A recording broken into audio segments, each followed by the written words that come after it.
Sa mga lalaki nila. Taas lang. Isa pa.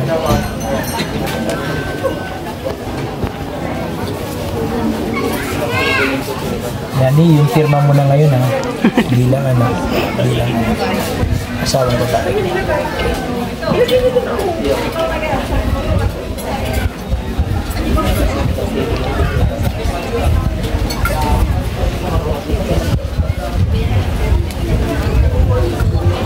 Later on, the renewal of vow principal sponsors and their old sponsors na nandito pa po at buhay, you can sign this certificate later on. Thank you.